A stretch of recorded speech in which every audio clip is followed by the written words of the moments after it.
اعوذ باللہ من الشیطان اللعین الرجیم بسم اللہ الرحمن الرحیم الحمد للہ رب العالمین الصلاة والسلام علی اشرف الانبیاء والمرسلین سیدنا ابی القاسم محمد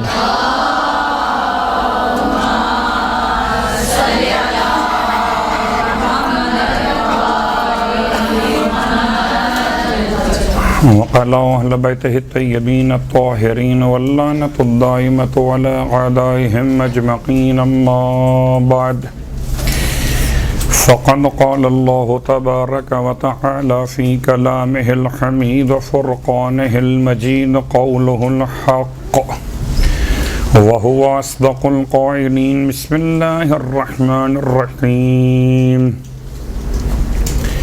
هو الذي بعث في الأميين رسولا منهم يتلو عليهم آياته ويزكيهم ويعلمهم الكتاب والحكمة وإن كانوا من قبل لفي ضلال مبين.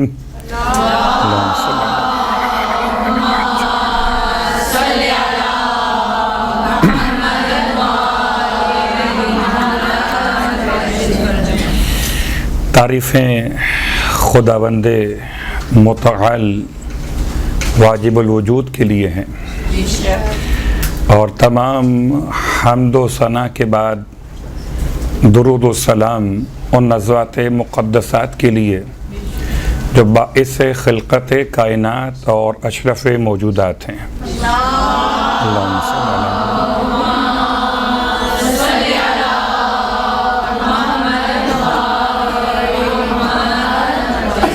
الحمد للہ الذی جعلنا من المتمسکین بالقرآن العظیم واجعلنا من المتمسکین بولایت علی ابن ابی طالب علیہ السلام.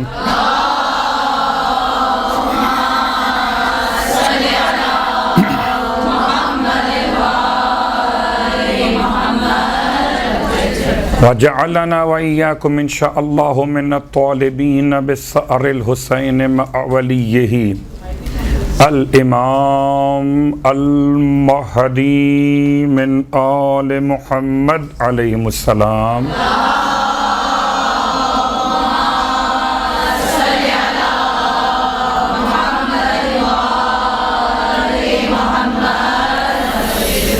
اما بعد واجب الاحترام صاحبان علم و ادب اور مرصد القائم کے تمام طلباء اور طالبات کہ جہاں تک آواز جائے وہ طلباء اور آپ طالبات، گرچہ عنوان ہے اہمیت علم دین اور اس عنوان پر انسان جتنا بھی گفتگو کرے وہ نامکمل رہے گی کہ مسلسل اس عنوان کا تعلق انسان کے مبدأ سے اور انسان کے معاد تک ہے. سرنامہ کلام میں ہم نے خاص طور سے اس آیت کا انتخاب کیا اور ربیع الاول کے آخر اس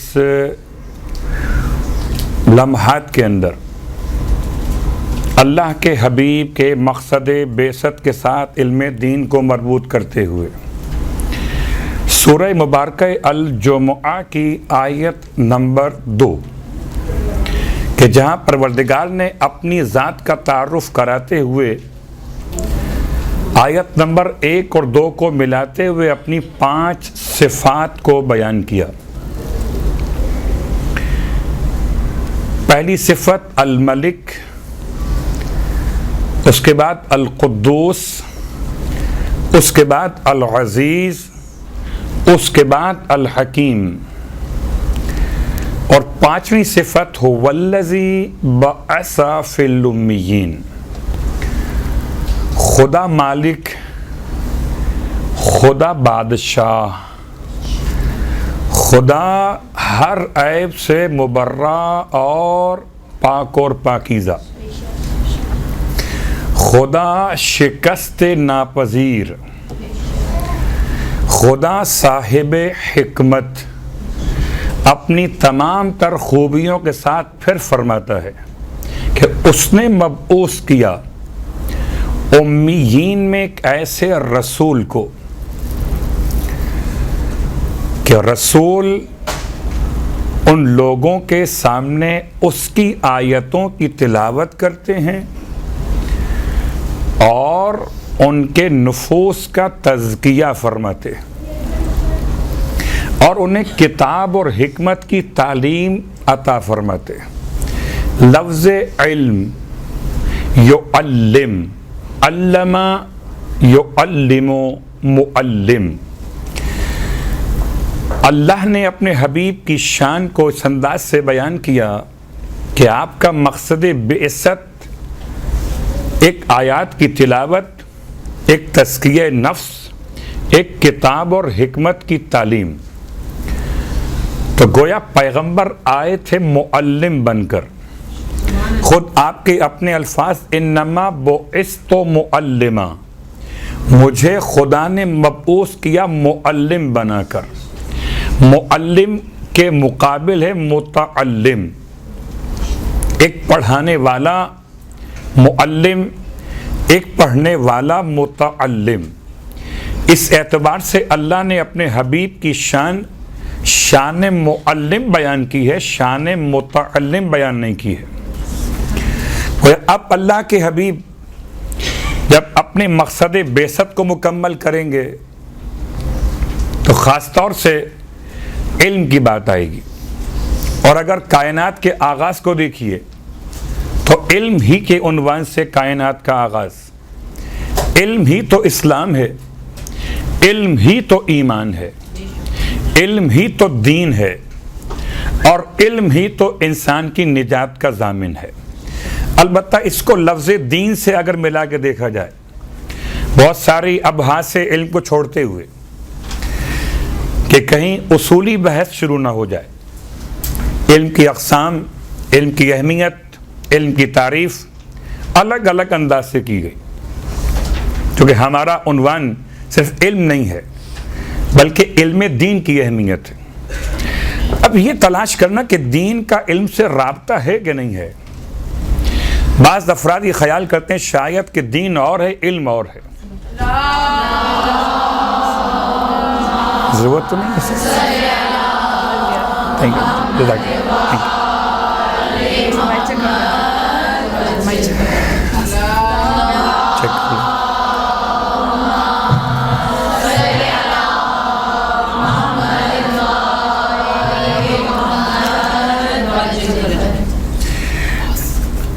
علم دین کی اہمیت کے اعتبار سے ہماری بات جاری و ساری ہے، اور یقیناً دین کو الگ کرتے ہوئے علم کو الگ سمجھنا۔ پروردگار عالم نے حضرت آدم علیہ السلام سے زمین کے خلافت الہیہ کا آغاز کیا، اور خلافت الہیہ کے آغاز میں پروردگار نے معیار سجدہ نہیں، معیار حمد و ثناء پروردگار نہیں، معیار تقدیس و تسبیح نہیں، بلکہ رکھا معیار علم۔ وَعَلَّمَ آدَمَ الْأَسْمَاءَ، اور خدا نے آدم کو سکھا دیے نام۔ تو علامہ خدا معلم، آدم پہلے متعلم۔ اگر دین کی بات کیجئے تو آدم پہلے نبی، آدم پہلے بشر۔ دنیا کی بات کیجئے تو آدم پہلے بشر، دین کی بات کیجئے تو آدم پہلے نبی، پہلا نبی متعلم بنا۔ تو معلم کون؟ ذات پروردگار۔ یہ عجیب بات ہے کہ خدا پہلے نبی کو تو خود پڑھائے اور آخری نبی کو پڑھانے کے لیے جبرائیل کو بھیج دے۔ کچھ عجیب سی بات لگتی ہے کہ کہاں اول نبی، کہاں خاتم الانبیاء۔ اس اعتبار سے پروردگار عالم نے اپنے حبیب کی شان بیان کی تو لفظ معلم کے ساتھ کہ آدم آئے تو متعلم بنے اور مصطفیٰ آئے تو معلم بنے۔ اللہم صلی اللہ علیہ وسلم۔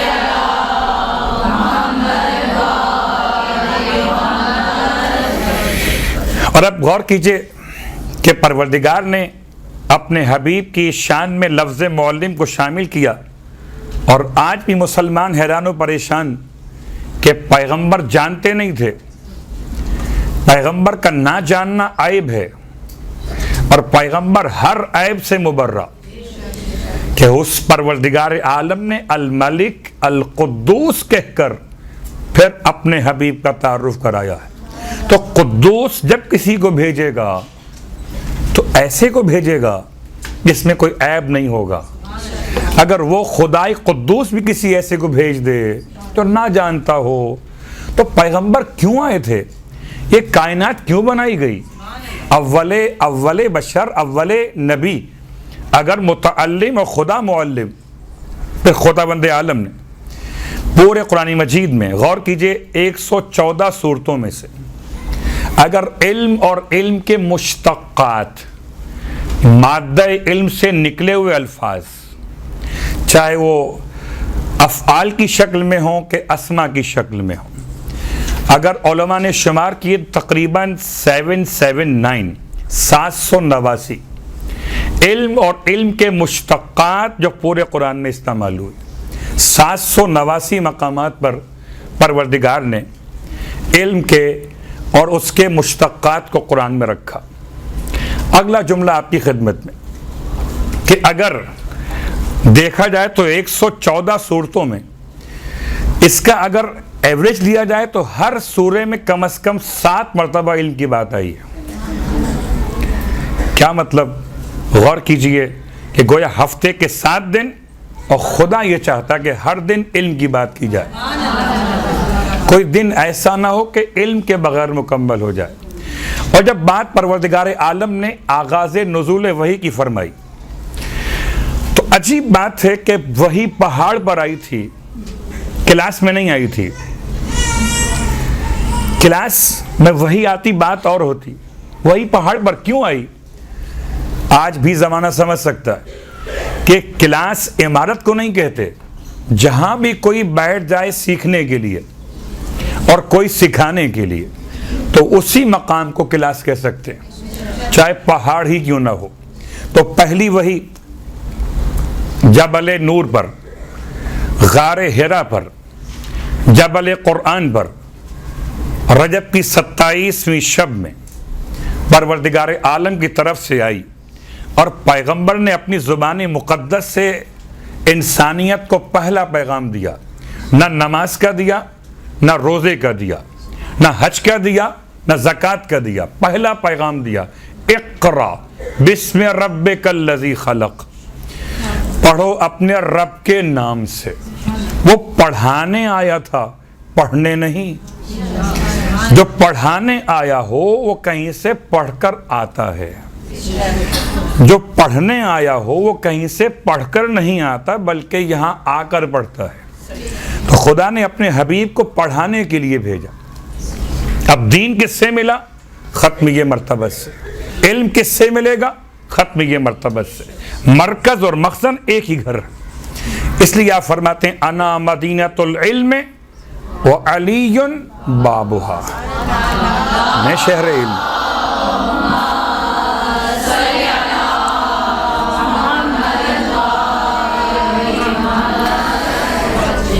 میں شہر علم اور علی اس کا دروازہ۔ اب یہاں شہر میں سب ملتا ہے۔ غور کیجئے گا، لفظ مدینہ، لفظ مدینہ شہر کے معنی میں استعمال ہوا، تو کیا عربی لغت میں ایک ہی لفظ ہے شہر کے لیے کہ نہیں؟ اور بھی الفاظ ہیں۔ تو پیغمبر استعمال فرما سکتے تھے لفظ قریہ، لفظ بلد، لفظ مصر۔ مصر کے معنی بھی شہر، قریہ کے معنی بھی علاقہ اور آبادی، اور بلد کے معنی بھی علاقہ اور آبادی۔ لیکن 3 الفاظ کو چھوڑ کر پیغمبر نے لفظ مدینہ کا انتخاب کیا۔ عام طور پر لوگ سمجھتے شاید مدینہ سے مراد مدینہ منورہ۔ مدینہ منورہ اگر عمارتوں کی بنیاد منورہ ہو تو اصل مدینہ منورہ ذات مصطفیٰ ہیں، کہ مدینہ بھی ہیں اور منور بھی ہیں۔ اسی اعتبار سے اب ترجمہ الگ الگ ہو جائے گا. آپ نے کیوں استعمال نہیں کیا مصر کو, قریے کو اور بلد کو؟ بلد کہتے ہیں, بلکہ قریہ اولاً سمجھیے, قریہ کہتے ہیں چھوٹے سے گاؤں کو, کہ جہاں پر اندر کے رہنے والوں کے لیے سامان ضرورت باہر سے آتا ہو, وہ اپنی ضروریات کے لیے کسی اور بڑے شہر کے محتاج ہوں. کبھی شاید ہم اپنے درمیان یہ بات محسوس کرتے ہیں کہ چھوٹے علاقوں میں رہنے والے جب کبھی کچھ خریدنا ہو تو کہتے ہیں شہر جا رہے. ہمیں تو اس لیے یاد ہے کہ ہم نے یہ الفاظ استعمال کیے کہ شہر جا رہے. رہتے کہاں پر ہیں؟ جنگل میں نہیں, رہتے آبادی میں ہیں, لیکن چونکہ اس آبادی میں ضروریات کے تمام وسائل موجود نہیں ہیں تو شہر جا رہے. تو ایک ہے لفظ قریہ, اسے آپ کہتے ہیں چھوٹا علاقہ یا گاؤں. ایک ہے لفظ بلد, کہ جہاں پہ کچھ سامان تو مل جاتا ہے مگر سارا سامان نہیں ملتا. آپ کہہ سکتے ہیں چھوٹی مارکیٹ تو ہے, ایک آدھ دکان تو ہے, مگر مکمل بازار نہیں ہے. ضروریات پوری کرنے کے لیے کسی اور طرف جانا ہی پڑتا ہے. اور مصر کہتے ہیں اتنے بڑے شہر کو کہ جو اپنی ضروریات تو پوری کر سکتا ہو مگر کسی اور علاقے کی ضروریات کو پورا کرنے میں قاصر ہو. اتنا بڑا بازار ہے کہ اپنے علاقے کے اعتبار سے تو یہ مکمل ہے, لیکن اگر یہاں سے بہت زیادہ ڈیمانڈ بڑھ جائے تو یہ تمام علاقوں میں سامان سپلائی نہیں کر سکتا. مدینہ کہتے ہیں ایسے شہر کو جو اپنے رہنے والوں کی ضروریات بھی مکمل کرتا ہو اور جس کو وسائل چاہیے ہوں ان کو وسائل فراہم بھی کرتا ہو. تو نہ قریہ فرمایا کہ انا قریۃ العلم وعلی بابھا, انا بلد العلم وعلی بابھا, انا مصر العلم وعلی بابھا. ان تین کو چھوڑ کے پیغمبر نے فرمایا انا مدینۃ العلم وعلی بابھا. ایسا شہر.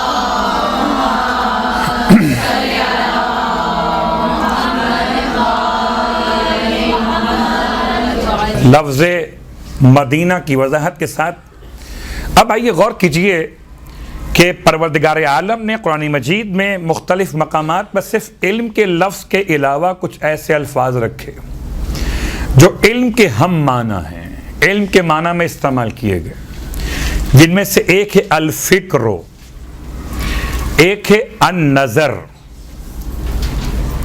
ایک ہے العقل, ایک ہے الہدا. یہ سب کیا ہیں؟ الآیت, البینت, البرہان, الحجت. یہ تمام کے تمام الفاظ علم کے معنی میں قرآن میں استعمال کیے گئے. آیت کے معنی بھی علم, برہان کے معنی بھی علم, حجت کے معنی بھی علم, حکمت کے معنی بھی علم, عقل کے معنی بھی علم, فکر اور نظر کے معنی بھی علم, اور ہدایت کے معنی بھی علم. وَإِن كَانُوا مِن قَبْلُ لَفِي ضَلَالٍ مُبِينٍ. گرچہ اس پیغمبر کے آنے سے پہلے یہ تمام امیین کیا تھے؟ کھلی ہوئی گمراہی کے اندر تھے. تو گمراہی جہالت ہے اور علم روشنی ہے. جو روشنی خدا تک پہنچائے اسے علم دین کہتے ہیں. جو انسان کے پیٹ بھرنے کا انتظام کر لے, خدا تک نہ پہنچائے. بات کو اگر یوں ادا کر لیجئے کہ وہ معلومات جو انسان کو خودی تک پہنچائیں وہ علم دنیا, اور جو انسان کو خودی سے بڑھ کر خدا تک پہنچائے وہ علم دین ہے. سبحان اللہ. کیا مطلب؟ عام طور پر ہمارے درمیان یہ بڑا فرق رہتا ہے کہ جناب قرآن پڑھ لیا تو آپ نے علم دین حاصل کیا ہے, فقہ پڑھ لیا تو آپ نے علم دین حاصل کر لیا. علم دین اخلاقیات کا نام بھی, علم دین عقائد کا نام بھی, علم دین احکام کا نام بھی. اور ان تمام مسائل کے ساتھ آیات قرآن پہ غور کیجئے اور پھر ان کے آثار ملاحظہ کیجئے. اللہ کے فرمان میں خاص جملہ سورہ مبارکہ مجادلہ میں سورہ مبارکہ مجادلہ، گرچہ نام ایسا ہے کہ مجادلہ جدال کو کہتے ہیں، مگر اس میں بھی خدا نے علم کی بات بیان کی۔ پورے قرآن میں ایک ایک مقام تلاش کریں گے تو بہت طویل گفتگو ہے۔ یرفع اللہ الذین آمنوا منکم والذین اوتوا العلم درجات، سورہ مجادلہ کی آیت نمبر 11۔ اس کی ابتدا ہے کہ یا ایھا الذین آمنوا اذا قیل لکم تفصحوا فی المجالس فافصحوا یفصح اللہ لکم وَإِذَا قِيلَ لَكُمُ انشُزُوا فَانشُزُوا، اے صاحبان ایمان جب تم سے کہا جائے، اب یہ آیت ہم پڑھ رہے ہیں اور اللہ کے رسول کے بارگاہ میں آداب مجلس بیان کیے جا رہے۔ اصحاب بدر کا مرتبہ باقی اصحاب غیر بدر سے بلند قرار دیا گیا، اور یہ اصحاب جب کبھی آتے تھے تو پیغمبر ان کے لیے خاص انتظام فرماتے تھے۔ ایک مرتبہ کچھ اصحاب بدر لیٹ پہنچے اور صفہ یعنی چبوترے پر بیٹھنے کی جگہ ختم ہو گئی۔ اور ایک مزاج ہے بیٹھنے والوں کا، آپ کو شاید اندازہ ہو، ہمیں اس لیے اندازہ ہے کہ جماعت میں جب لوگ آ کے بیٹھتے ہیں تو ذرا سا اطمینان سے بیٹھتے ہیں کہ ایک آدھ جگہ سائٹ کی کور کر لیتے ہیں، اور اس کے بعد کچھ کہیے تو کہتے ہیں یہ تو صفیں بنی ہوئی ہیں، تو ہمیں جتنی صفیں بنی ہوئی ہیں اسے تو کور کرنا ہے۔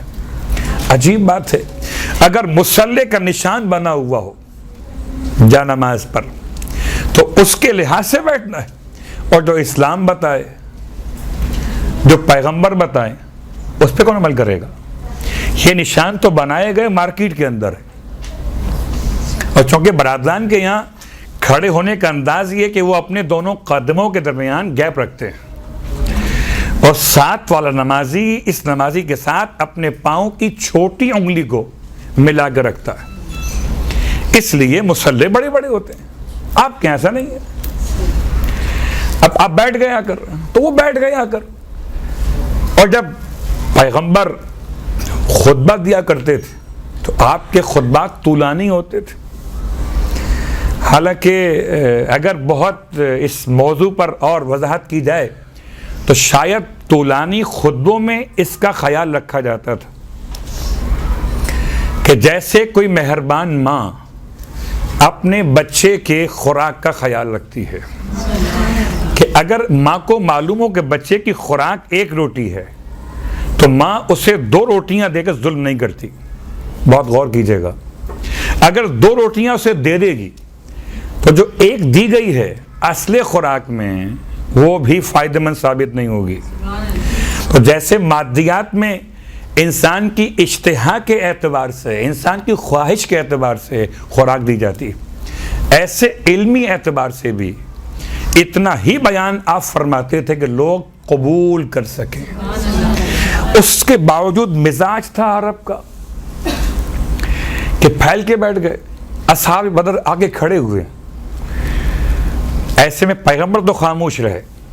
آپ کیا فرماتے کہ آپ سمٹ کے بیٹھ جائیے؟ قرآن نے بولنا شروع کیا، اے صاحبان ایمان جب تم سے کہا جائے کہ تم اپنی مجالس میں گنجائش پیدا کر لو تو پیدا کر لیا کرو۔ تم یہاں گنجائش پیدا کرو گے، اللہ تمہارے لیے وہاں گنجائش پیدا کرے گا۔ اور جب تم سے کہا جائے اٹھ کے کھڑے ہو جاؤ تو اٹھ کے کھڑے ہو جایا کرو۔ اور کچھ ایسے لوگ تھے، آپ کا مساوات کہاں ہے، برابری کہاں ہے؟ کچھ کو کہا جا رہا ہے سمٹ کے بیٹھیے، اور کچھ سے کہا جاتا ہے کہ آپ کھڑے ہو جائیے۔ وَإِذَا قِيلَ لَكُمُ انشُزُوا فَانشُزُوا، اور جب تم سے کہا جائے کہ تم اٹھ کے کھڑے ہو جاؤ تو کھڑے ہو جاؤ۔ يَرْفَعِ اللَّهُ الَّذِينَ آمَنُوا مِنْكُمْ وَالَّذِينَ أُوتُوا الْعِلْمَ درجات، اللہ بلند کرتا ہے اور کرتا رہے گا تم میں سے جو مومن ہیں ان کے درجات کو، اور جن کو علم دیا گیا ان کے درجات کو۔ تو خدا کا وعدہ ہے کہ علم جس کے پاس ہوگا اس کے درجات بلند ہوتے رہیں گے۔ اور اب غور کیجئے کہ سرکار ختم یہ مرتبہ صلی اللہ علیہ وآلہ وسلم اللہم صلی اللہ علیہ وسلم۔ آپ کی نگاہوں میں کیا علم کی اہمیت؟ یعنی روایات تو بہت زیادہ ہیں، ایک روایت آپ کی خدمت میں سمجھاتے ہوئے اس موضوع کو کہ مال کے مقابلے پر علم کی کیا اہمیت تھی، حتیٰ کہ اللہ کے رسول نے بعض ایسے قیدیوں کے رہائی کا عنوان غیر مسلم ہیں کہ ان کے پاس علم ہے تو ان سے کہو کہ پڑھائیں، انتظام کیا گیا۔ اور کبھی کسی غریب نے اگر شادی کے عنوان سے اپنی غربت کا اظہار کر دیا تو آپ نے تعلیم کو مہر قرار دیا کہ ٹھیک ہے تم خاتون کو ایک قرآن کی آیات یاد کراؤ تو مہر بن جائے گا۔ اللہ اکبر، عجیب بات ہے، رسول کی نگاہ میں مہر ہو کہ مال ہو، اہمیت اس کی نہیں تھی، اہمیت علم کی تھی۔ اور اسی اعتبار سے مولا متقیان علی ابن ابی طالب علیہ الصلوۃ والسلام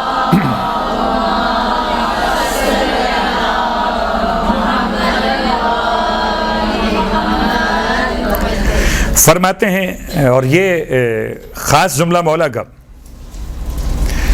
جناب کمیل ابن زیاد سے، یا کمیل العلم خیر من المال، العلم یحرسک وانت تحرس المال والمال تنقصه النفق والعلم یزک علی الانفاق۔ امام ارشاد فرماتے ہیں کمیل العلم خیر من المال، علم مال سے بہتر ہے۔ آج ہم شاید تائید تو کر رہے ہوں مگر پریکٹیکل لائف میں بڑا مشکل موضوع ہے، یہ آسان نہیں ہے، اس لیے کہ مال سے دنیا خریدی جاتی ہے، علم سے دنیا نہیں ملتی۔ یہ بھی شاید انسان کی بھول ہے، علم ہی باعث بنتا ہے کہ انسان اس قابل ہو کہ صاحب مال ہو سکے۔ فرماتے ہیں کمیل علم مال سے بہتر، العلم یحرسک، علم تمہارا حارس ہے، تمہارا نگہبان ہے، تمہارا محافظ ہے۔ اور جبکہ وَأَنْتَ تَحْرُسُ الْمَالِ، مال کے تم محافظ ہو، مال اگر تمہارے پاس ہو تو تم مال کے محافظ اور علم تمہارا محافظ۔ اللہ اکبر، سیکیورٹی گارڈ چاہیے، جان کو خطرہ ہے۔ امام فرماتے تمہارا محافظ علم ہے، کون سا خطرہ؟ ایک جان کو خطرہ، ایک ایمان کو خطرہ۔ اور آپ سمجھ سکتے کہ لوگ آج کل کہتے ہیں جان بچی تو لاکھوں پائے، پتہ نہیں محاورہ کہاں سے آیا کہ جان بچی تو لاکھوں پائے، میں کہتا ہوں ایمان بچا تو پھر لاکھوں نہیں بے شمار پائے، شمار ہی ممکن نہیں ہے۔ یہاں جان بچانے کے لیے انسان اپنی جان کے لیے محافظ اختیار کرتا۔ امام فرماتے کمیل علم انسان کا محافظ، اگر علم انسان کے ساتھ تو انسان کو کسی اور محافظ کی حاجت نہیں ہے۔ اسی لیے ہم مشاہدہ کرتے ہیں کہ مولائے متقیان نے اپنے ساتھ کسی محافظ کو نہیں رکھا، حتیٰ کہ اس رات میں بھی اکیلے گئے جس رات کے بارے میں آپ سے وعدہ لیا گیا تھا، آپ کے ساتھ کوئی محافظ نہیں تھا۔ یہ ایک سمجھانے کا انداز ہے، ورنہ علم کی محافظت جان کی نہیں ہوتی، علم میرے اور آپ کے عقیدے کا محافظ ہے، مجلس میں جانے والے سامع کا محافظ ہے، مجلس پڑھنے والے خطیب کا محافظ ہے، علم نماز پڑھنے والے نمازی کا محافظ ہے، علم قرآن پڑھنے والے قاری کا محافظ ہے۔ اگر علم ہو تو انسان گمراہی سے بچ سکتا ہے، ورنہ میں اب الفاظ بدل دوں کہ علم محافظ ہے فیس بک استعمال کرنے والوں کا۔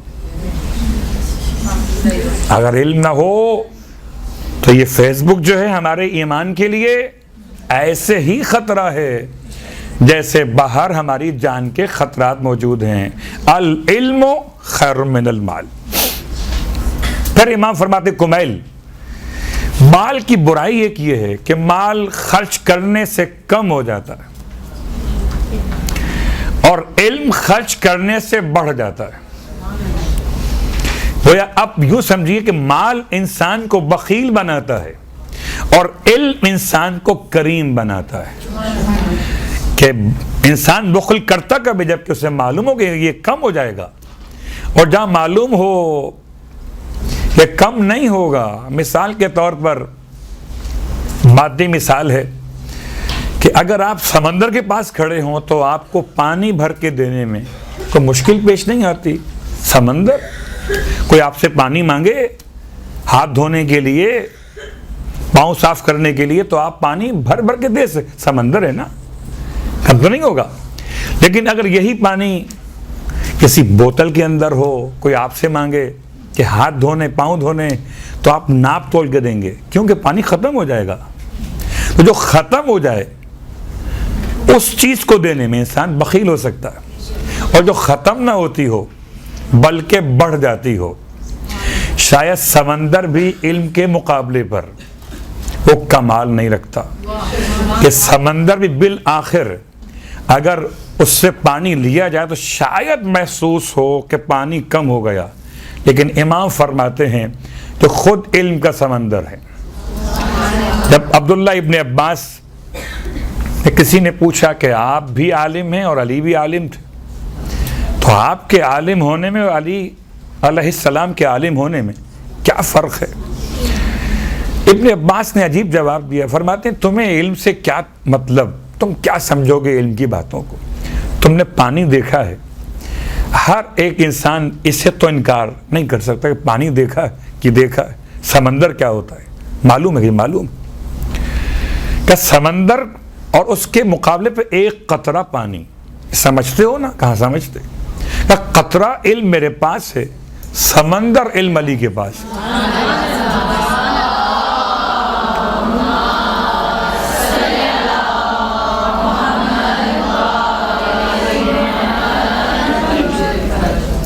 اس کے بعد ایک اور روایت آپ کی خدمت میں، اور یہ روایت سرکار ختم یہ مرتبہ صلی اللہ علیہ وآلہ وسلم اللہم صلی اللہ علیہ فرماتے ہیں کہ من احب ان ینظر الی اتقاء اللہ من النار، تو چاہتا ہو کہ دیکھے ایسے لوگوں کو کہ جن کو خدا نے آتش جہنم سے آزاد کر دیا ہو. جو چاہتا ہے کہ دیکھے ایسے لوگوں کو کہ جن کو خدا نے آتش جہنم سے آزاد کر دیا ہو. فَلْيَنْظُرْ إِلَى الْمُتَعَلِّمِينَ، بس اسے چاہیے دیکھے متعلمین کو، یعنی معلمین نہیں، متعلمین، علم حاصل کرنے والوں کو. اللہ اکبر. شاید اسی لیے روایات معصومین کے نتیجے میں آپ فرماتے ہیں کہ انسان کو چاہیے کہ ساری زندگی طالب علم رہے. جب ساری زندگی طالب علم رہے گا، ساری زندگی ان افراد میں شامل ہوگا کہ جنہیں خدا نے آتش جہنم سے آزاد کر دیا ہو. یعنی کہ اپنی دن اور رات کی مصروفیات میں سے انسان کو چاہیے کہ ہر ایک دن اور ہر ایک رات اپنے علم میں اضافے کے لیے کوئی ایک نئی بات. قسم بخدا علم بہت ہے، اور چونکہ آج جناب ابو طالب علیہ السلام کے حوالے سے لوگ وفات منا رہے، اللہم صلی اللہ علیہ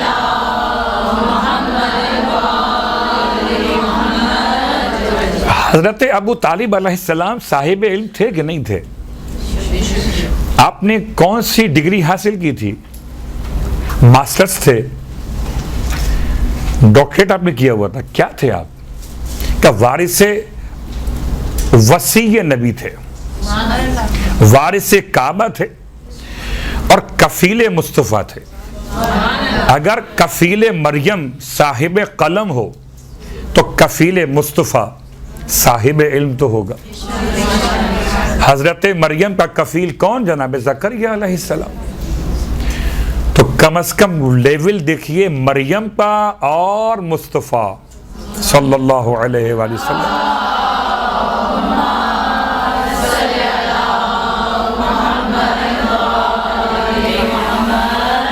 اگر مریم کے کفیل جناب زکریا ہیں تو سب سے بلند خدا کے بعد کون؟ ختم الانبیاء.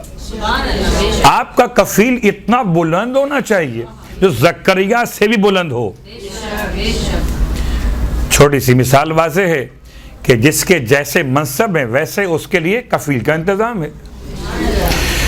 تو بات جناب ابو طالب علیہ السلام کے حوالے سے حکیم ابن سیفی، سواد یہ فے اور یہ سیفی، حکیم ابن سیفی ایک شخص عرب میں گزرا ہے، بڑا پڑھا لکھا انسان، حکمت کے اعتبار سے، ادب کے لحاظ سے، اور عربی ادب میں خاص کمال حاصل کیا. اس سے پوچھا گیا کہ تمہارا استاد کون ہے؟ تو شاید کبھی کبھی لوگ پوچھتے ہیں کہ اگر جناب ابو طالب عالم تھے تو آپ کا شاگرد کون ہے؟ تو میں کہتا ہوں کہ اگر شاگرد ابو طالب تلاش کرنے ہیں تو ان کو دیکھ لیں جو ابو طالب کی گود میں پلے ہوں. تو یہاں تو آ کر لوگ رک جاتے ہیں. حکیم ابن سیفی یہ تو گود میں پالا ہوا نہیں ہے. اس سے پوچھا گیا کہ تمہارا استاد علم میں، حکمت میں، ادب میں کون ہے؟ عجیب بات، اس نے کسی کا نام نہیں لیا سوائے جناب ابو طالب کے. میرا استاد ابو طالب.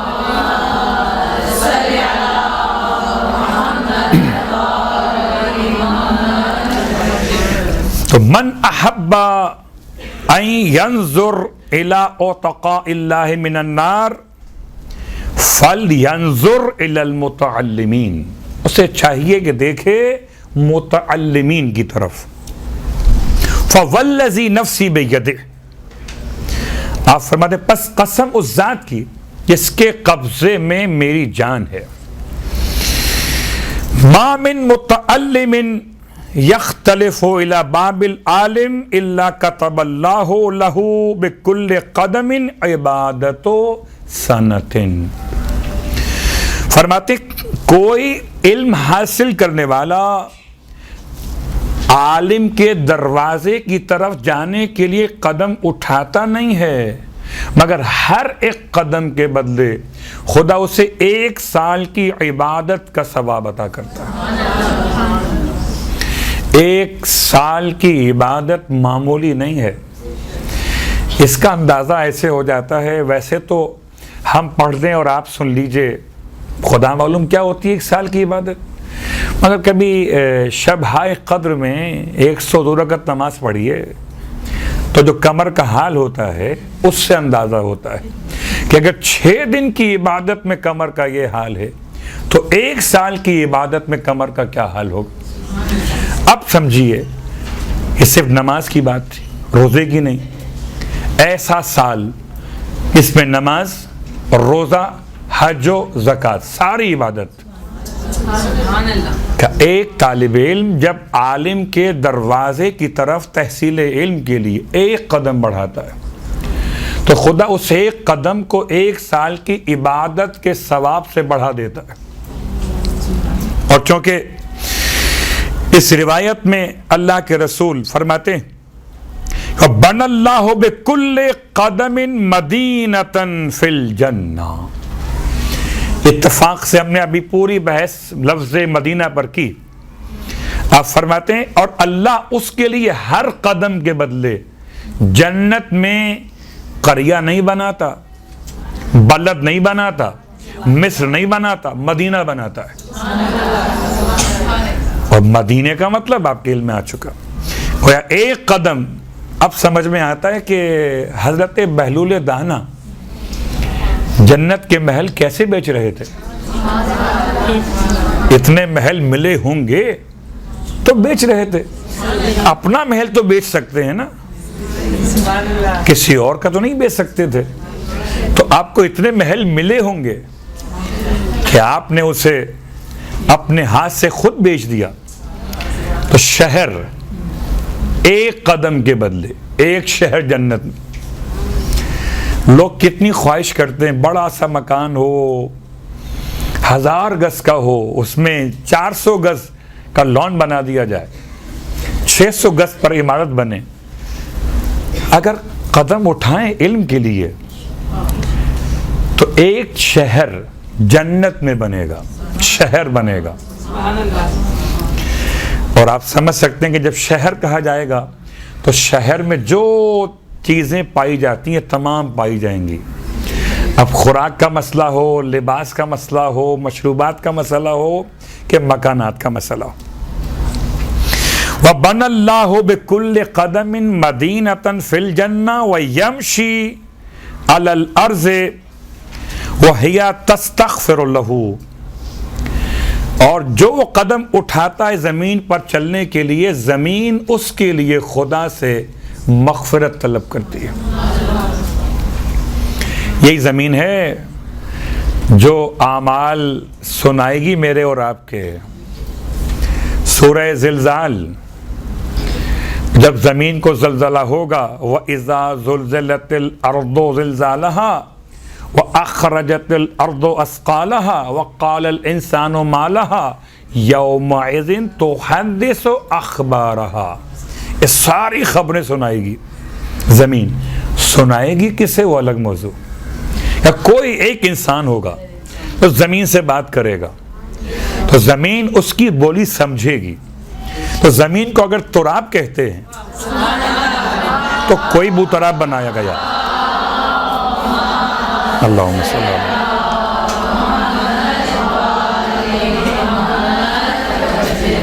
گویا یہ طالب علم کی بات ہو رہی ہے, متعلمین کی بات ہو رہی ہے. علم دین کی اہمیت میں آپ کے قدم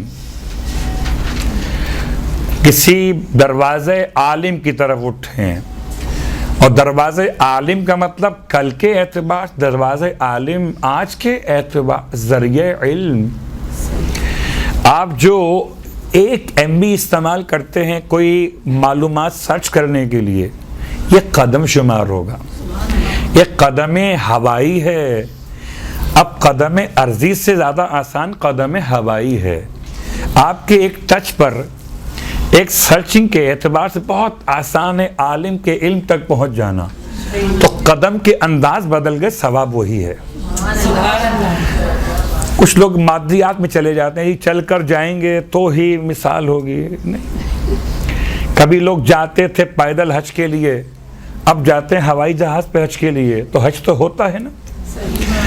اس اعتبار سے وَيَمْشِي عَلَى الْأَرْضِ, وہ زمین جو سب کے اعمال بتائے گی, وہ زمین جو پکارتی ہے انسان کو کہ میرے سینے پہ چلنے والے, میرے جب پیٹ میں پہنچو گے تو تمہیں تمام تر حساب کتاب چکانے ہوں گے. وہ زمین جو انسان کو سمجھاتی ہے, وہ زمین طالب علم کے لیے خدا سے مغفرت مانگتی ہے. وَيَمْشِي عَلَى الْأَرْضِ وَهِيَ تَسْتَغْفِرُ لَهُ وَيُمْسِي وَيُصْبِحُ مَغْفُورًا لَهُ. اس کا دن اور شام, صبح اور شام طالب علم کے ایسے ہو جاتے ہیں کہ اس کے گناہ بخش دیے جاتے ہیں. وَشَهِدَتِ الْمَلَائِكَةُ أَنَّهُمْ أُتَقَاءُ اللَّهُ مِنَ النَّارِ. اور ملائکہ گواہی دیتے ہیں, شہد اللہ انہ لا الہ الا اللہ والملائکۃ وَأُولُو الْعِلْمِ قَائِمًا بِالْقِسْطِ. ملائکہ کی گواہی خدا کی وحدانیت کے بارے میں, اور گواہی ملائکہ کی طالب علم کے آتش جہنم سے آزادی کے بارے میں. یعنی ماہ رمضان میں تو خالی ایک دعا پڑھی جاتی ہے کہ پروردگار ہماری گردنوں کو آتش جہنم سے آزاد کر دے. اگر ہم اور آپ چاہیں کہ روز یہ عمل ہو جائے تو آسان ہے, ایک قدم بڑھائیے علم کی طرف, اور ایسا علم جو آپ کو مجھے خدا تک پہنچا دے, ہمارے عقائد کو مضبوط کرے, ہمارے احکام کو مستحکم کرے, ہمارے اخلاق کو مزین کرے.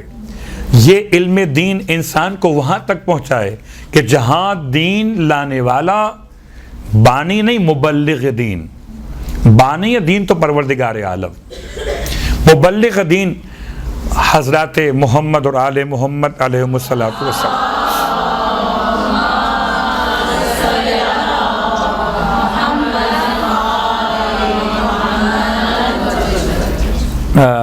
پتہ نہیں بات شیئر کرنی چاہیے اس مقام پر. اتفاق سے آج ہی ایک مدرسے کے ہمارے ساتھی ہوا کرتے تھے، ان سے بات ہو رہی تھی. عجیب سی بات کر رہے تھے. وہ بظاہر ایسا لگتا تھا جیسے وہ کچھ سمجھانا چاہ رہے تھے، شاید بات واضح نہیں ہو پائی. کہنے لگے ایک جگہ مجلس پڑھنے کے لیے گئے، اور مجلس پڑھنے کے بعد لوگوں نے وہ ایک مسئلہ کہ روزگار نہیں ہے، بے روزگاری بہت بڑھ گئی ہے. تو کہنے لگے ہم نے کہا کہ آپ ان مقامات پہ کیوں غور نہیں کرتے کہ جہاں سے بے روزگاری انسان کو پریشان نہیں کر سکتی. کیا مطلب؟ کہ ہم نے کہا لوگوں سے کہ آپ آئیے، اس فیلڈ میں آئیے، خطیب بنیے، ذاکر بنیے، روزی کمائیے. عجیب سی بات تھی میرے لیے، شاید وہ بات سمجھا نہیں پائے اپنی. انما الاعمال بالنیات. کوئی دین سے لینے کے لیے آیا ہے، کوئی دین کو دینے کے لیے آیا ہے. تو لینے کے لیے جو آتے ہیں وہ کیسے کیسے ویسے ویسے ہو جاتے ہیں،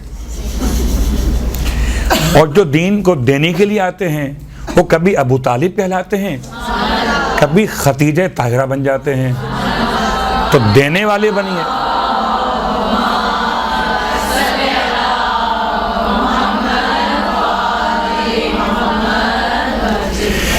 تو یہ جو ہم حدیث پڑھنے جا رہے ہیں، اس سے پہلے میں نے مقدمہ قائم کیا کہ آیا علم دین کی اہمیت کو دیکھتے ہوئے ایک تصور یہ قائم کیا جا رہا کہ ایک روزگار کا ذریعہ یہ بھی تو ہے. اس میں کوئی شک نہیں ہے کہ طالب علم کی روزی کی ذمہ داری خدا پر ہے. آپ ایک دفعہ ارادہ کیجئے طالب علم بننے کا، پھر آپ جانیں اور خدا جانے. فرماتے ہیں کہ جو شخص، اللہ کے حبیب فرماتے ہیں، جو شخص علم کی طلب میں اپنا دن مکمل کرے، اپنے ایام مکمل کرے، ملائکہ اس پر سایہ کرتے ہیں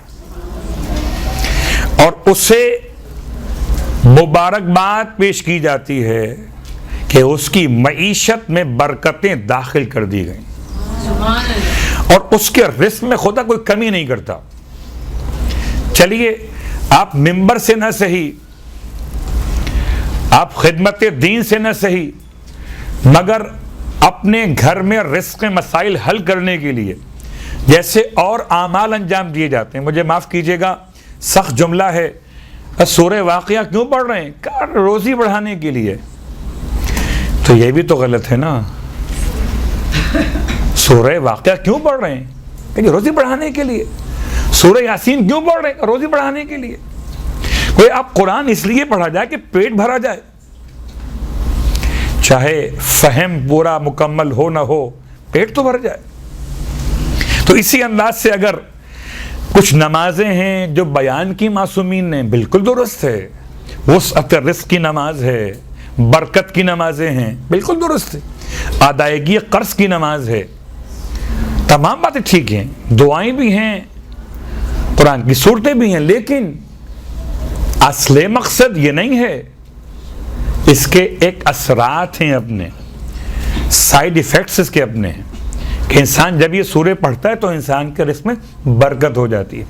ایسے طالب علم یہ سوچ کر آپ علم کی طرف قدم بڑھائیے کہ ہم اپنے گھر میں جیسے ساتھ دیتے معاشی اعتبار سے کہ گھر کے مسائل بہتر ہوں، تو یقین کامل کے ساتھ اللہ کے حبیب صادق اور امین، یہاں تک کہ خود امام فرماتے ہیں نہ میں نے کبھی جھوٹ بولا اور نہ کبھی جھٹلایا گیا. تو اگر امام ایسے تو امام کا رہنما کیسا ہوگا، اماموں کا امام کیسا ہوگا؟ نہ جھوٹ بولا اور نہ کبھی جھٹلائے گئے. اللہ کے حبیب کے ہر کلمے میں، آپ کے ہر قول میں ایک مکمل پیغام موجود ہے۔ اس اعتبار سے آپ فرماتے ہیں کہ جو انسان طالب علمی کی زندگی اختیار کر لے، خدا اس کے رزق میں کمی ہونے نہیں دیتا۔ اگر آپ اس نیت سے مدرسے کو جوائن کیجئے، اس نیت سے آپ کتاب کھولیے، اس نیت سے آپ معلومات سرچ کیجئے کہ آپ طالب علم بن رہے ہیں، اور اللہ کے رسول کا وعدہ ہے کہ طالب علم کے رزق میں کمی نہیں ہوتی۔ حوث اور ہے، رزق اور ہے۔ حوث تو ختم ہوتی نہیں ہے، اور رزق انسان کے لیے خدا کی طرف سے معین شدہ ہے۔ اب ایک انداز علم دین کو سمجھانے کے لیے ایک اور حدیث، اور یہ حدیث ان دونوں باتوں کو ملا رہی کہ دنیا اور دین کے علم کو الگ کرنا خود ایک بہت بڑا مسئلہ، اور شاید اسی حوالے سے ایک تباہی، اسی حوالے سے ایک کیفیت انتشار کی پیدا ہوئی کہ جب ہم گئے دنیا کے مدرسے میں تو خدا کچھ اور پڑھا، جب آئے دین کے مدرسے میں تو خدا کچھ اور پڑھا، وہاں کی تھیوری کچھ اور پڑھی تھی، یہاں پر آئے تو کہا جی قرآن یہ کہتا ہے۔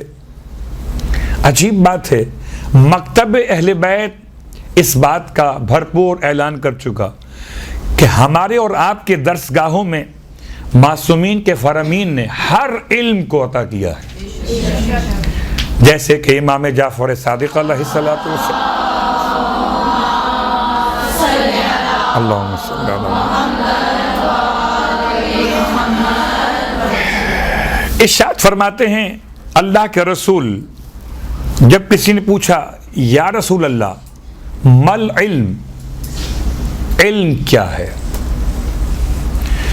عام طور پر علم کی تعریفیں الگ الگ، اس روایت کو خاص اس لیے پڑھ رہا ہوں کہ یہ علم سے اٹھا کر ہمیں لائے گی عمل تک، اور معلومات سے معروفات تک، خودی سے خدا تک۔ فرمایا علم کیا ہے؟ الانصات لہو، انصات کہتے ہیں خاموشی کو۔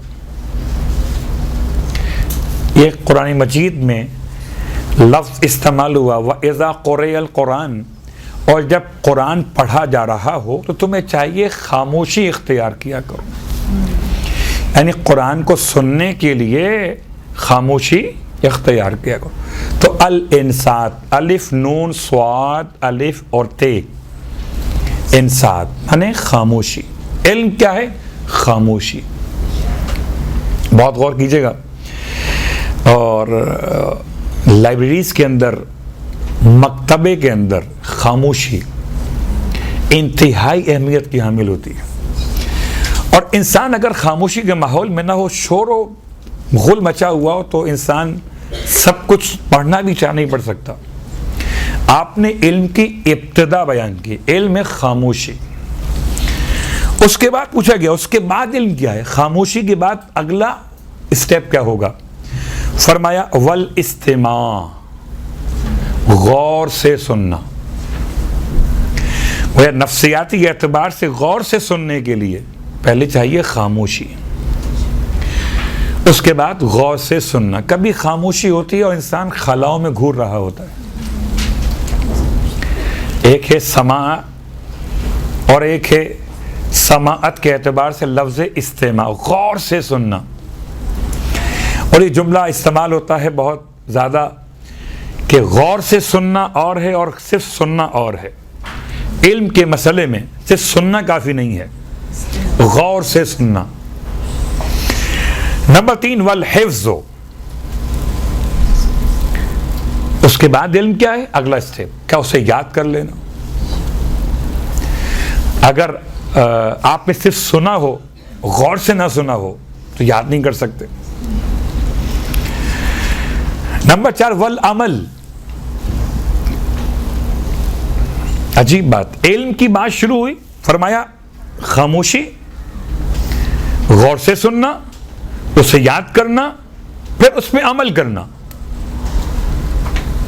ہم نے یہ محسوس کیا کہ دنیاوی علوم میں علم تو ہے مگر عمل نہیں ہے، اور اللہ کے حبیب نے اسٹیپ بائی اسٹیپ بیان کیا. اس کے بعد ہے العمل، اور عمل کے بعد بھی خاموشی نہیں ہے. والنشر،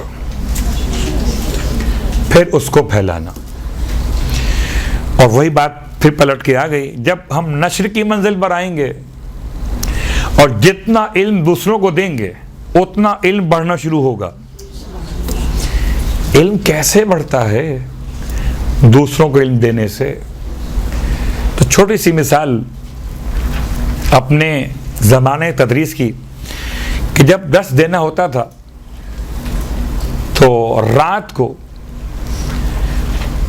تیاری کرنا پڑتی تھی کہ کل ہم نے اگر یہ ادب کی کلاس لینی ہے، عربی گرامر پڑھانی ہے، تو گرامر پڑھانے کے لیے اس کے جتنے متعلقات شرحیں لکھی ہیں علماء نے، ان تمام کا مطالعہ.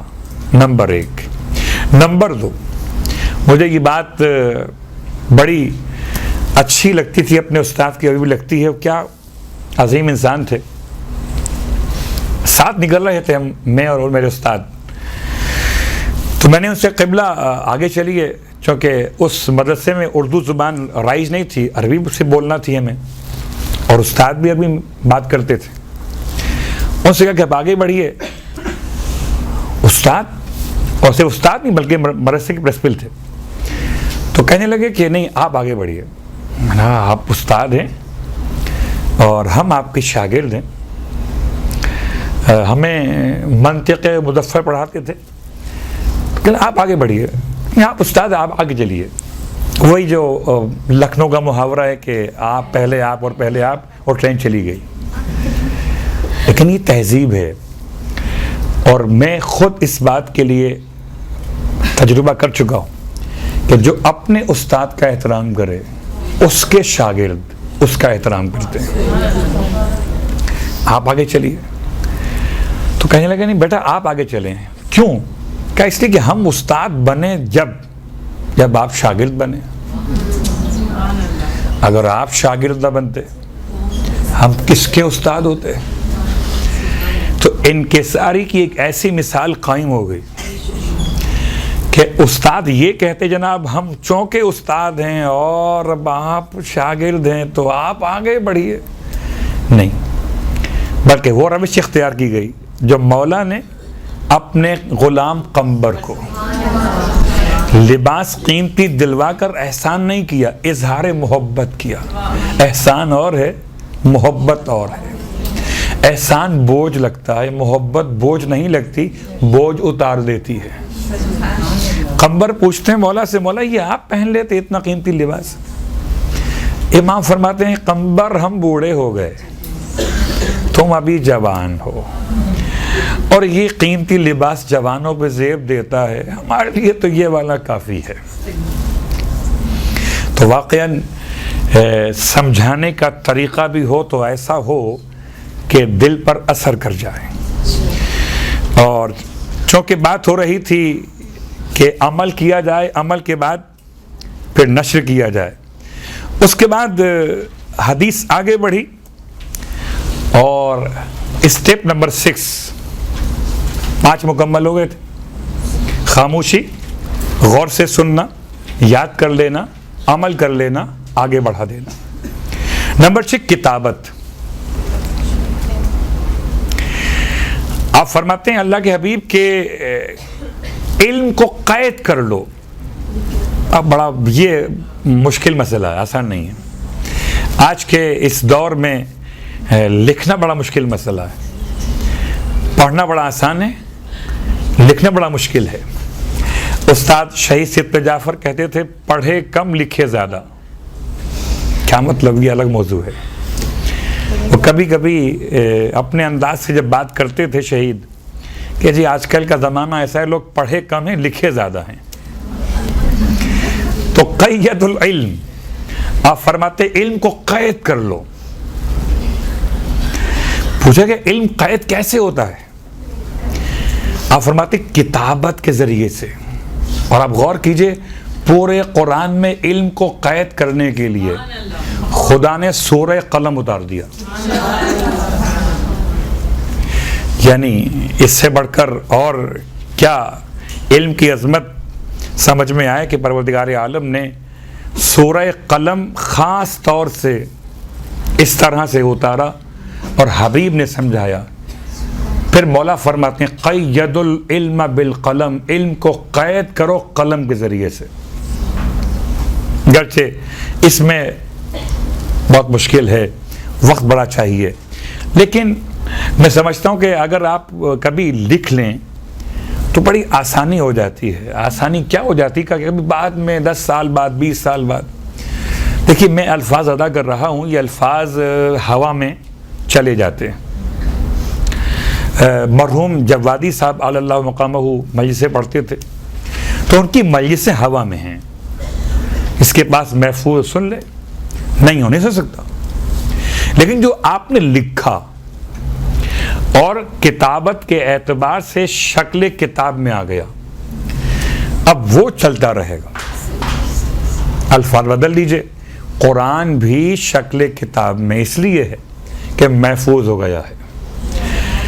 سینوں میں رہتا، لوگ خالی پڑھتے اور سنتے تو یاد نہیں رہتا. اب لکھا وہ قرآن پہ موجود ہے، جب چاہے قرآن نکال لیجئے. خیر، اب لکھنے کا انداز بدل گیا. اب تو آپ نے اسکرین شاٹ لیا اور محفوظ کر لیا، لیکن بہرحال جس وقت یہ ڈیوائس ساتھ چھوڑ دے، ایسا نہ ہو کہ یہ کتابیں پانی میں گر گئیں تو علم جلا گیا. تو قید العلم بالقلم، علم کو قید کیجئے قلم کے ذریعے سے.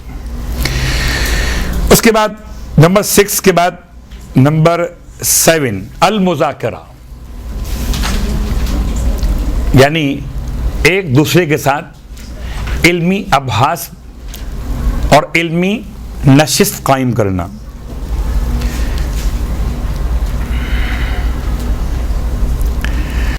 اس لیے اللہ کے رسول صلی اللہ علیہ وآلہ وسلم ارشاد فرماتے ہیں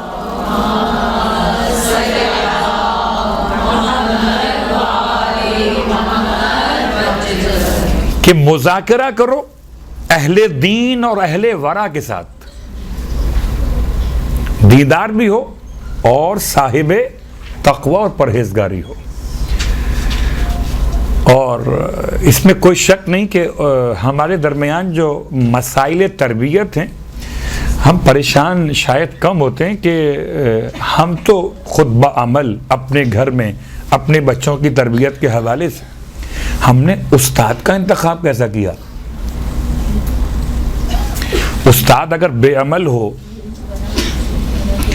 آپ غور کیجئے گا کہ صرف حجاب کی بات کریں اگر خواتین کے اعتبار سے، تو اگر میرے گھر میں بچوں کی جو ٹیچر اسکول میں بے حجاب ہوں اور گھر میں ماں حجاب کرے تو ایک ذہن میں سوال پیدا ہوتا ہے، استاد کا مقام، استاد ایک باپ ہے، تو یہ استاد بغیر حجاب کے، ایک میرے والدین یہ حجاب کے ساتھ، میری والدہ، کیا مطلب ہے اس کا؟ صحیح کون ہے غلط کون ہے؟ حجاب صحیح ہے جو میری ماں کر رہی ہیں یا بے حجابی صحیح ہے جو استاد کر رہے ہیں؟ آپ فرماتے ہیں مذاکرہ کرو. اور یہ واقعاً سرمایہ انسان خرچ کرے اچھے استاد کے انتخاب کے لیے کہ جو تربیت میں اتنا ہی بڑا عامل ہے جتنا بڑا خود انسان اپنے بچوں کے لیے. میرے عمل کو دیکھ کر میرے بچے تربیت حاصل کرتے ہیں، اسی طرح استاد کے عمل کو دیکھ کر استاد جھوٹ بولے، استاد بچوں کے ساتھ ایسی گفتگو کرے کہ جو تربیت کے خلاف ہو، تو آپ فرماتے ہیں کہ مذاکرہ کرو. یعنی اگر آپ کسی کے ساتھ علمی نشست رکھنا چاہتے ہیں تو خالی علم دیکھ کے مت رکھیے، دین دیکھ کے رکھیے اور تقوی دیکھ کے رکھیے.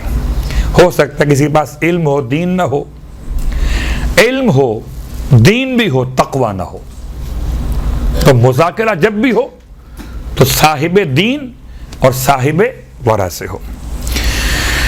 اس کے بعد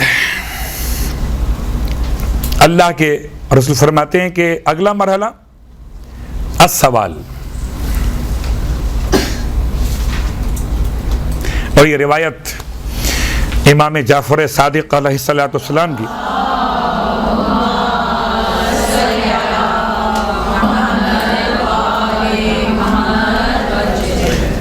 فرماتے ہیں کہ العلم خزائن والمفاتیح السوال. علم خزانے ہیں اور ان کی کیز جو ہیں، ان کی چابیاں جو ہیں وہ سوال ہیں. اور یہی آپ سمجھ سکتے ہیں کہ اگر آپ کوئی سوال سرچ کرتے ہیں تو گوگل آپ کو جواب نکال کے دیتا ہے. آپ سوال سرچ نہ کریں تو خود بخود جواب نہیں آئے گا. علم خزانہ ہے، اس کی چابی سوال ہے. پھر فرماتے ہیں کہ انما یہلک الناس، لوگ ہلاک ہو گئے کیوں؟ لأنہم لا یسئلون، وہ سوال نہیں کرتے تھے. امام کے نزدیک وہ ہلاک ہو جاتا ہے تو سوال نہ کرے. البتہ یہ الگ بات ہے کہ آج کل سوال کے موقع بہت کم، لیکن مولا کے ارشاد کے اعتبار سے کہ جو علم کے لیے مؤثر ہیں وہ چار چیزیں ہیں. ایک سائل، سوال کرنے والا، ایک کلام کرنے والا، ایک سننے والا، اور ایک ان سے محبت کرنے والا. فرض کیجئے آپ نے سوال کیا آغائے سیستانی سے، آپ نے سوال کیا، میں بیٹھا ہوا ہوں تو میں سننے والا ہو گیا، آپ سوال کرنے والے ہو گئے. اور پھر جو بات سمجھ میں نہیں آئی آپ کے علاوہ کسی اور نے پوچھ لیا، تکلم کرنے والا ہو گیا. ہم تین افراد ہو گئے، ایک نے سوال کیا، ایک نے سوال کی وضاحت پوچھی، ایک سن رہا ہے، اور چوتھا ان تینوں سے محبت کر رہا ہے. یہ چاروں مل کر علم کے کمال کو پہنچتے ہیں. کیا مطلب؟ سوال کسی کا ہو، آپ کے کام کا ہو کہ نہ ہو، لیکن اگر کسی نے خزانہ کھولا ہے، اگر بینک کا مسئلہ ہو، اپنا اکاؤنٹ چیک کرنا چاہیں تو ہو سکتا ہے ہم دیکھیں کیا ہے ان کی اکاؤنٹ میں. تو اگر آپ نے تالا کھولا ہے خزانے کا تو مجھے چاہیے کہ میں بھی دیکھوں کہ میں بھی طالب علم. اور امام فرماتے ہیں کہ علم خزانہ اور سوال اس کی چابی. اور آخری بات، یہ 9 نمبر ہے، اسٹیپ نمبر 9، علماء کے ساتھ ہم نشینی، یعنی علماء کی صحبت کو اختیار کرنا. ایک ہے مذاکرہ وہ اور ہے، ایک ہے مجالسہ وہ اور ہے. یعنی میں اس کو آسان کر لوں، مذاکرہ کہتے ہیں اپنے طالب علموں کے ساتھ بیٹھ کر مباحثہ کرنا. ایک ہے مجالسہ یعنی علماء کے ساتھ بیٹھنا. آپ فرماتے من جلسہ عند العالم ساعتن، جو کسی عالم کے پاس بیٹھے 1 ساعت کے لیے، ساعت مانے 1 گھنٹہ بھی، ساعت مانے 1 منٹ بھی، ساعت مانے 1 سیکنڈ بھی، جو بیٹھے عالم کے پاس 1 ساعت کے لیے، تو فرشتے اسے پکار کر کہتے ہیں کہ تم جو بیٹھے ہو عالم کے پاس، تو مجھے میرے عزت و جلال کی قسم، میں تمہیں ضرور اس کے ساتھ جنت میں بٹھا دوں گا. خدا فرشتوں سے کہتا ہے اپنے اس بندے کے لیے کہ یہ جو بیٹھا ہے عالم کے پاس، اللہ اکبر. کبھی عالم تصور میں بیٹھیے امام جعفر صادق علیہ السلام کے پاس، بیٹھ سکتے، مشکل نہیں.